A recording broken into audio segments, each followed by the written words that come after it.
right, hello Tide fans. Welcome to Tide Talk. I'm your host, Sean Taylor.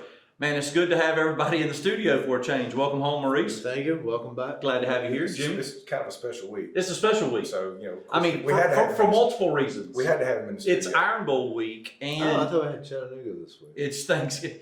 Let's get those games mixed up. That medication Yeah. you've been taking. It is. Yeah. That medication. So yeah, Iron Bowl week and Thanksgiving week. So special week. Glad to have you guys here in the studio.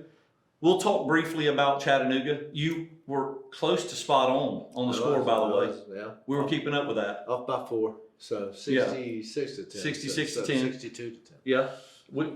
Jimmy, we went up there, but we didn't go 60 plus. No, I think we had 50 zone down. But, guys got some young guys got a lot of playing time, which was good. Jalen Milroe didn't see the field in the second half. As y'all predicted. Good to see. You remember, I'm sorry.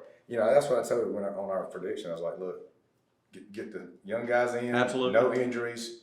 Take care of business. And I think we checked all we checked all those boxes. Yeah. That's right. I mean, look, it was good to see that we were still doing something. Listen, generally when the younger guys come in, we just hand the ball off and, Right. get to see Simpson throw it a little bit. And I'm wondering how badly he got chewed out for his dropping the ball before. I mean, you got to think about it the way Saban looks at it. And I think he's probably one of the best, or not the first, but definitely emphasizes something goes wrong with the starter, whoever's in front of you. You're expected to come in, and you can never duplicate game time experience. And so to go in there and take it lightly and not take your job serious.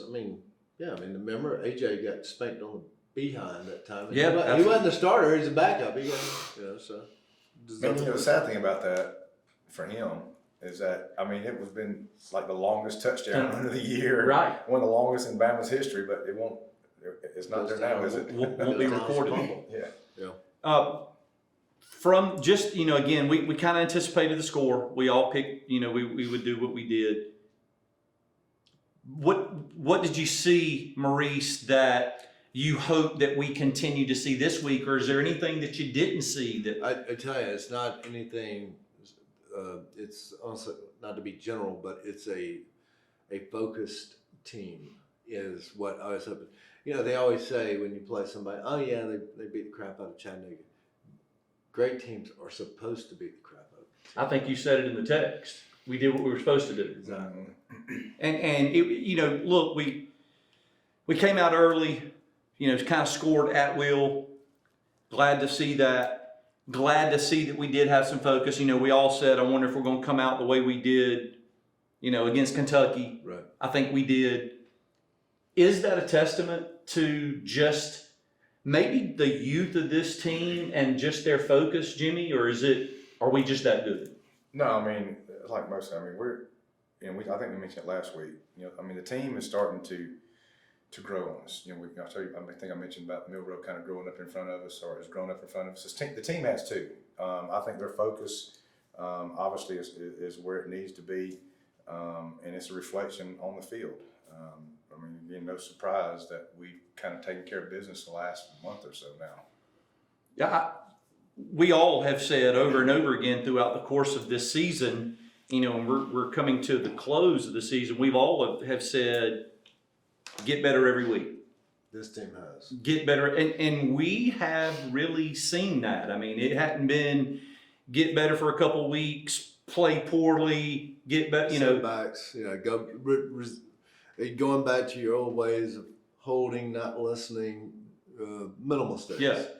This is a team that is as focused. If you remember, go back to 2020 after what happened in 2019.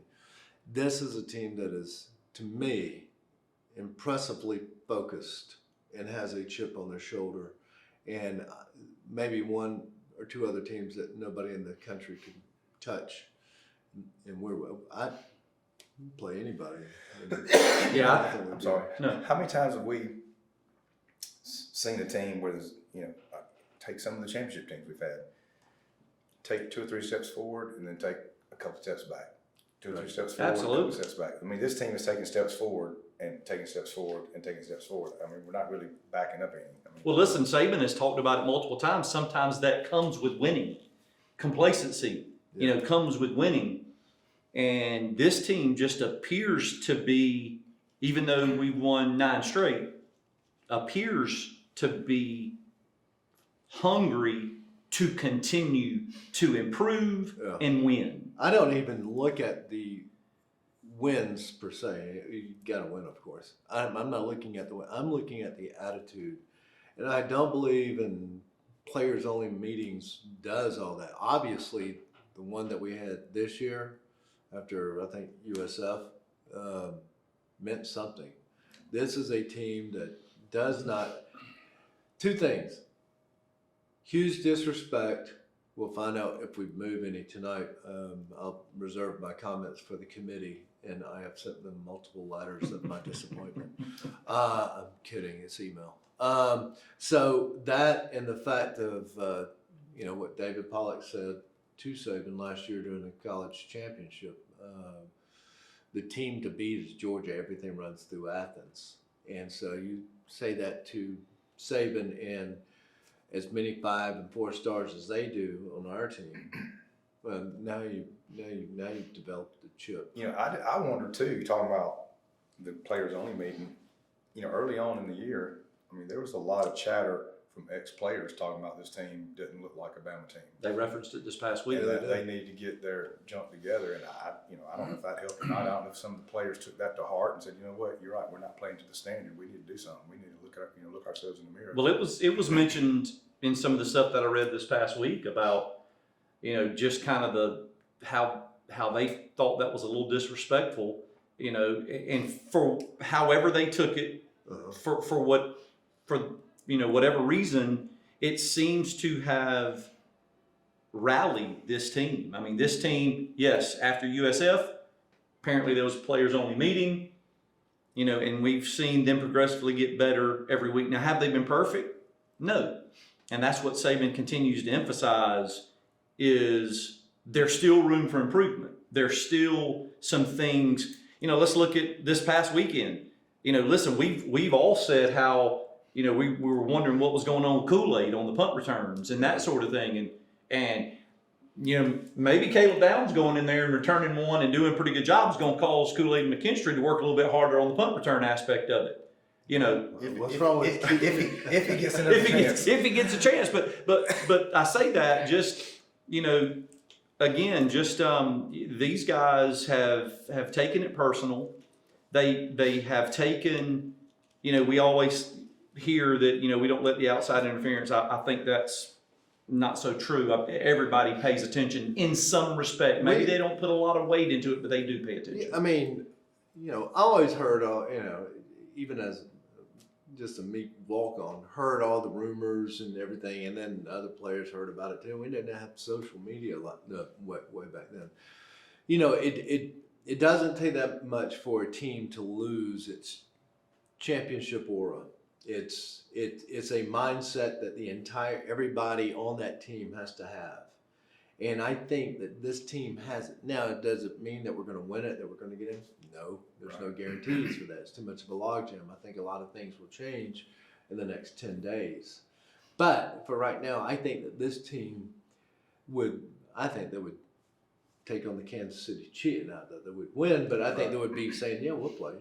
Yeah, I think that there is a mentality. We said at the very beginning of the year, just talked about attitude. I mean, if you go back and look at some of the early shows, talked about attitude, and I think this team is starting media days when we're talking to develop the attitude. So kind of getting a little bit of swagger. Yeah.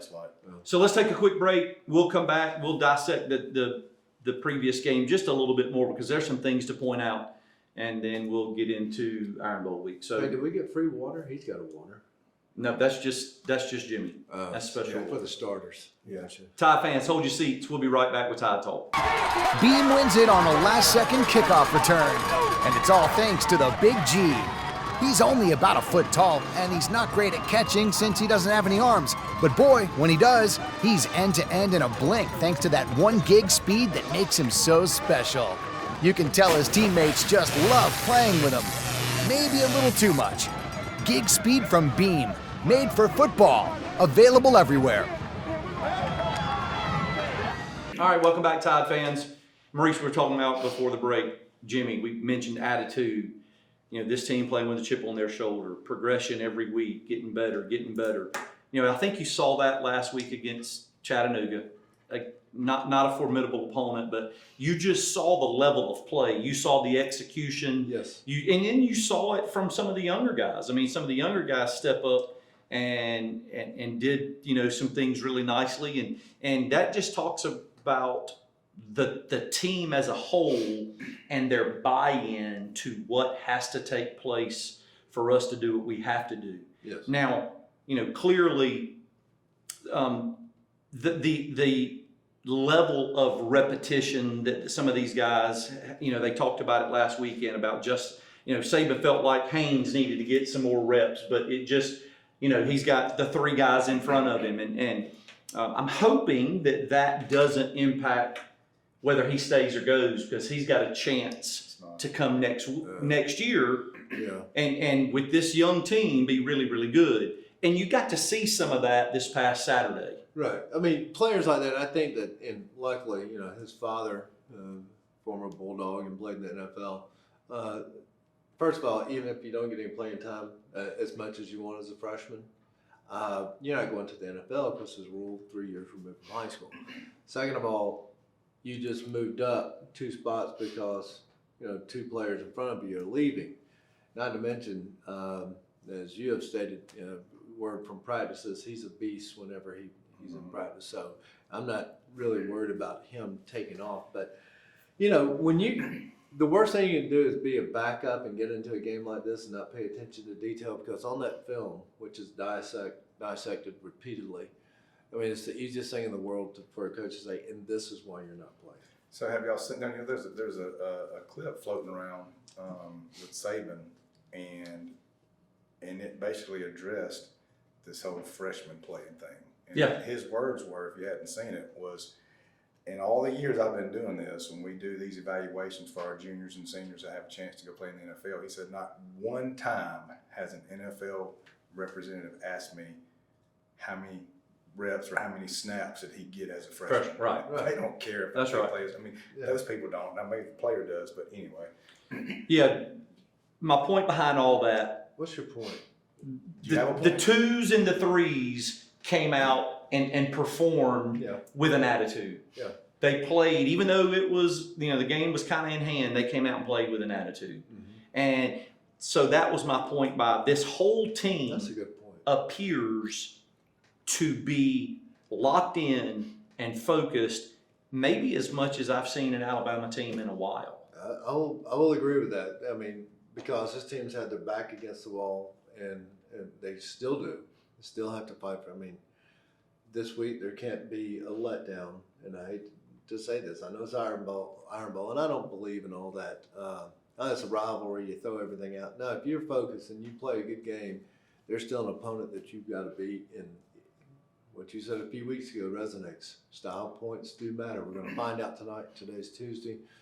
New polls come out from the committee. We'll see if there's any movement, because there were some close games and games in front of teams in front of us. So we'll see, but it's going to matter even more because we don't know what's going to happen. Right. First That's right. Yeah, you know. So even though, say, Michigan Ohio State play this week, does that mean either one of them are going to drop below us, whoever the loser is? There's no guarantee in it. So if we come in there and we play like we did 2 years ago, where we're going to triple overtime or however many quadruple, that is a big word. And so I'm going to study that one. But if we do that against them, then yeah, you pretty much Yes. chances Right. goodbye. You know, again, so we've been talking about this team being focused, taking care of business. We've pretty much been starting games fairly hot. You know, again, there's that Last focus. 3 for sure. Absolutely. Be interesting to see how this Saturday goes. I mean, when's the last time we went to Jordan Hare and basically dominated the football game? We dominated them in Tuscaloosa. We very seldom go. I into think it was the 2012 year, Chiswick's last year. I mean, again, it doesn't happen. been a while. It doesn't happen very often. It's been a while. So we're really going to have to be focused this week for sure. This group's going to need to do that. Yeah. It's not just about beating Auburn, especially Auburn coming off a loss to New Mexico State. You know, I think the line's 14.5 right now.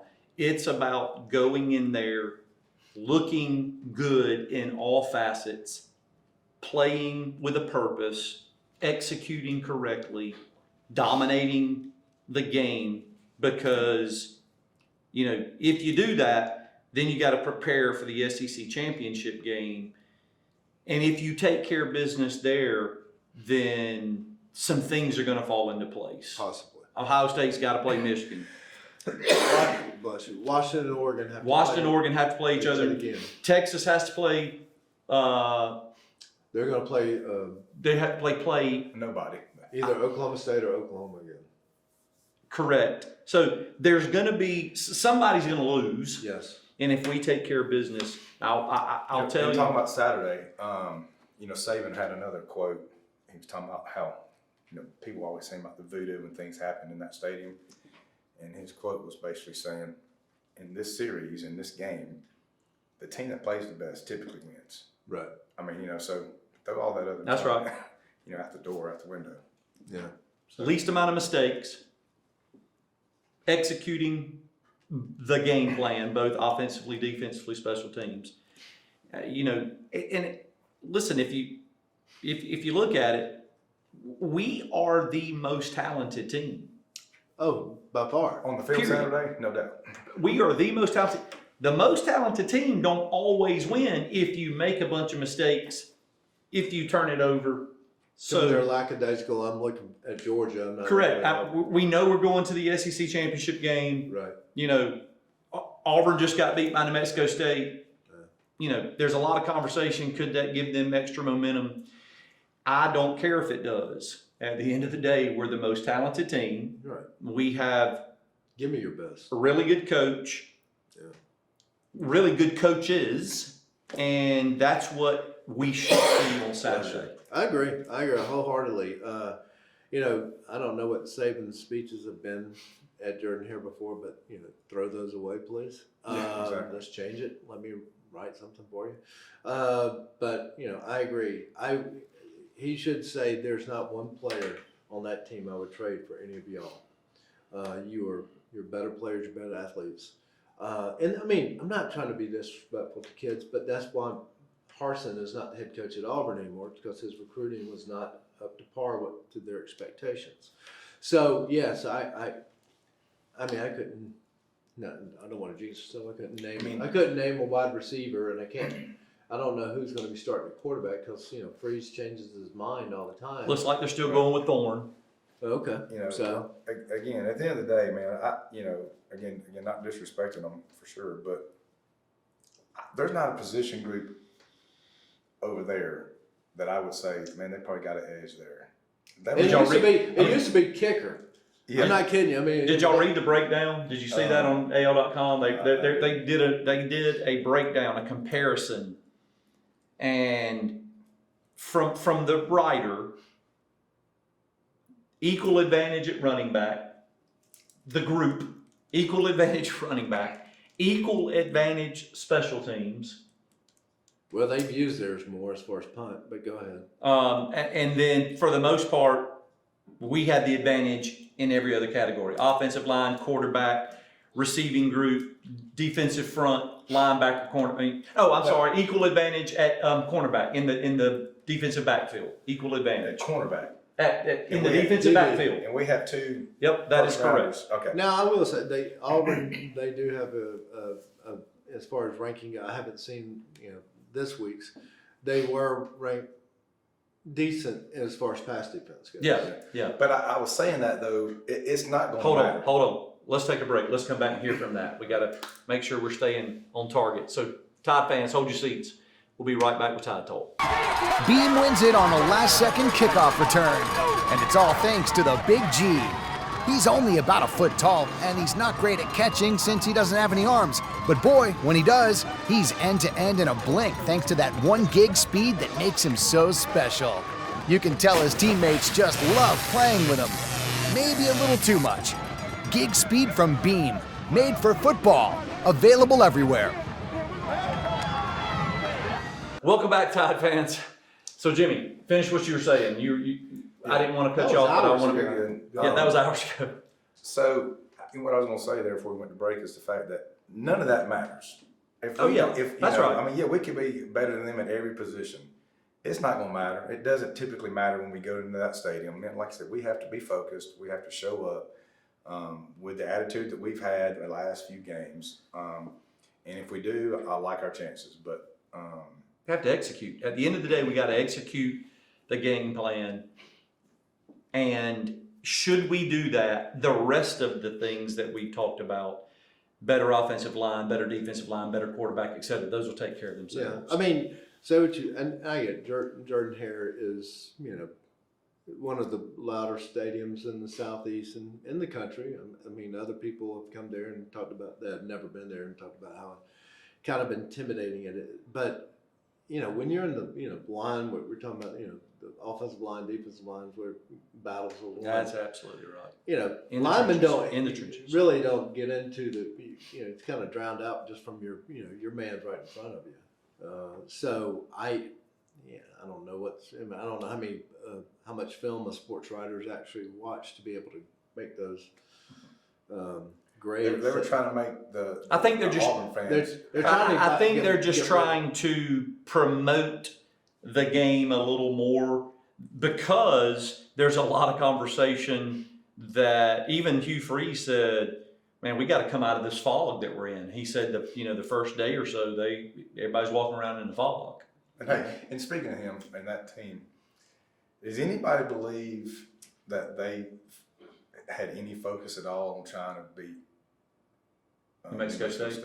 I mean, you can't You tell me can't- they you laid can't- that kind of an egg again. And now, granted, New Mexico State's a decent team, but you can't tell me they laid that kind of an egg at home without there's some stuff that we didn't see behind the closed doors. I just fully believe that coach. Coach Freeze wants to beat Alabama, born any team, which they always do. I just fully believe he's spending 2 weeks trying to prepare for it. Probably. So that's why, again, we better be ready. Probably. Adjustments are going to be key, because I guarantee you we're going to see some things that they haven't shown all year. I mean, Yeah. He's known for that stuff. And that may be true. Looking ahead sometimes bites you in the rear end. Clearly, it may have bitten them in the rear end. I just don't believe they gave enough focus to New Mexico State, even though New Mexico State was 7-3 or 8-3 at the time. I believe. They were. I mean, they had a winning record. They're in contention for their conference. Yeah, I just don't believe they gave them the focus, which Nick Saban spoke about in an article that I read regarding you don't prepare for two teams at the same time. Right. No, you have your coaching staff, somebody's dedicated to Yeah, go out and absolutely. do that. But yeah, 100%. So I'm sorry, I'm not buying a lot into maybe they were looking ahead. I just don't, in my, watching Auburn a few times, that this is a team that's incredibly inconsistent. And I don't want to put too much, a lot of people put a lot of weight on what they did to Arkansas. Arkansas is not good. And, congratulations, it was a big road win. And I think the wheels just came off really quickly for Arkansas a couple of weeks ago when they were playing Auburn. It's not to say that I don't think Auburn's that good, but Auburn's just not that good.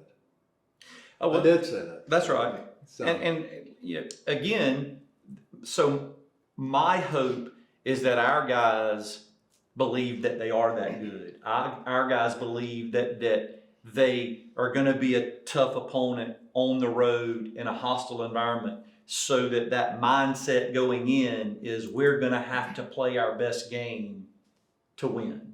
Because if you go in there otherwise, who knows what happens. well, I still think that this is a team that, all right, I want to prove something.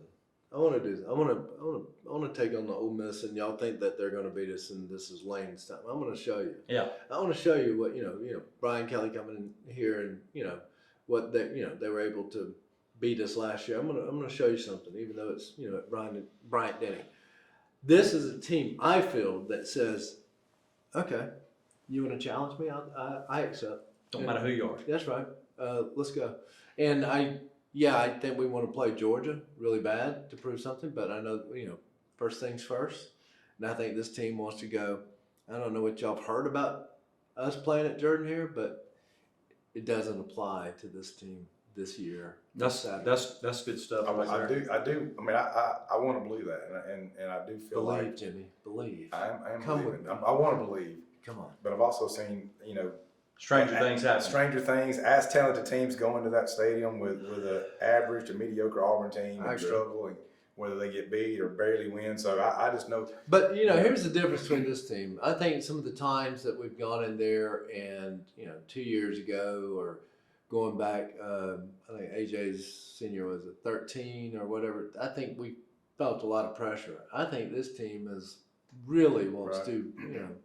I want to step in the ring with you. I want it. I believe they're, again, you can say what you want, but I believe they're fully looking forward to the SEC championship game, hoping that Georgia remains unbeaten, and they should against Georgia Tech. They got a tough Georgia Tech team. And I believe they're wanting them to be number one. I do. And I do too. I want Listen, if they beat us, then so be it. They deserve to be there. But I want them to be undefeated, number one, and then have to play us in Atlanta because we've dealt with that for years and years. You already always got the target on your back when you're number one, and they've handled it to this point. At the end of the day, they've handled it. They're two-time defending national champions, and they've handled it to this point. But I'm just really, really anticipating that matchup. I think it's going to be a great matchup. That's the show. That's That's the day. next one. Yeah. That's the next one. That's me. That's me being a fan. I can do that. I'm not a player. I don't have to be That's as focused as but they they do. are watching the show, so. Yeah, Right. I'm pretty sure they are not.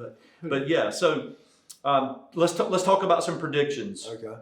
Look at Jordan Hare. What you just said. I remember. Heck, I can't even remember the year, but it was 7-8 years ago.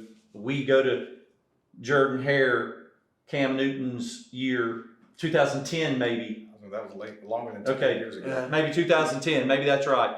And we go up big, 28-7 if I'm not mistaken, around halftime. And I actually was coaching basketball at the time, so I leave to go coach the game, and people were telling me we lost, and I thought they were just messing with me. And then I go back and watch, and I'm like, what in the world happened? Yeah, I'll be But right. that's one of those teams where I think we were the better team overall. We had so many draft picks, but it all boils down to focus and execution. What's your prediction for Well, I'm going the to look score? to more recent history as far as how we performed in that stadium. But like I mentioned earlier, there's not a position group that over there at that campus that's better than our position groups. Top to bottom. So looking at it that way, it shouldn't be close, but it probably will be.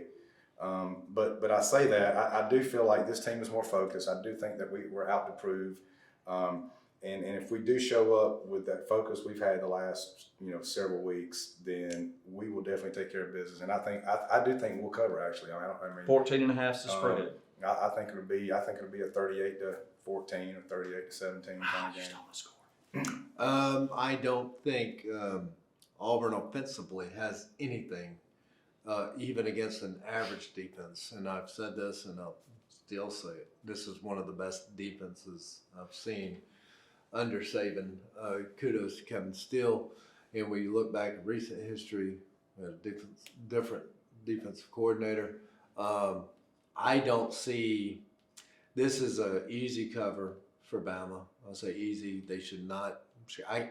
If Auburn gets to 17 points, it is a very poor performance by our defense because they have no receivers, and Hugh Freeze has even not directly said it, but said we don't have a quarterback, so they'll be using the portal again in a few weeks. I don't know what those writers are talking about as far as running backs. It is the only thing that they have offensively, which is not near enough. I see, at the end of the day, 42-14, something like that. 38-17, title roll, we'll cover. And then we'll start preparing for the SEC championship game. It's been great having you both in the studio. Maybe we can do that. Thanks for allowing me in the Are building. you going to be here next week? I will be on this show next week. Perfect. All right, Tide fans, you heard it from Maurice himself. He's going to be on this show next week. We'll do it again right here on Channel 207. Y'all have a great Thanksgiving and roll Tide. Roll Tide. Roll Tide.